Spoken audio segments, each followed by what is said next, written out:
Today we're going to talk about some programming tips for the Assault Air Bike.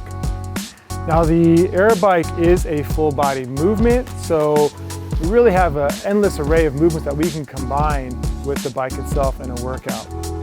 Really what we want to do is consider the stimulus of the Assault Air Bike. It is a full body movement, but whenever we're generating power, the majority of the power is coming from the lower body and lesser so from the upper body, shoulders and arms. So that means that the lower body can fatigue pretty quickly at high efforts. So when we're combining lower body movements with the air bike, we need to think about what is actually taking place on the air bike. Essentially what we have is we have hip extension and knee extension happening under load, and this is going to simulate very closely to deadlifting or squatting under load. Because of that, if we're programming for a beginner or intermediate athlete, we probably want to keep the loads somewhere between light and moderate, and the rep range from high to low depending on loading. With an advanced athlete, we can start to introduce higher loads, but for the majority of the people in your gym, because there's some redundancy in the movement pattern, we want to keep the loads lighter to moderate. Okay? The same thing can be said for the upper body.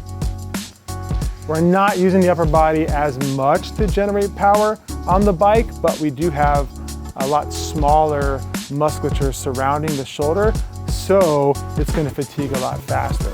So the same idea here. When we're combining upper body movements with the Assault Bike, especially considering the beginner and intermediate athlete, we probably want to stick to light to moderate loads or even lower skill movements like a press or maybe even a push press or a push-up or a regular pull-up.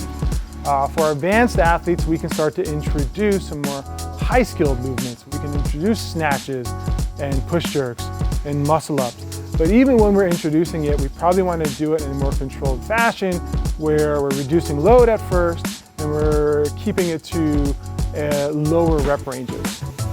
The other thing is no matter what you program for your class, you also have to have a plan to scale for athletes with lower capacities. So if you're going to program those higher scale movements, you have to have scaling opportunities to introduce a lower skilled variation to athletes at a lower skill level. So those are just some programming guidelines when you're combining movements with the Assault Air Bike.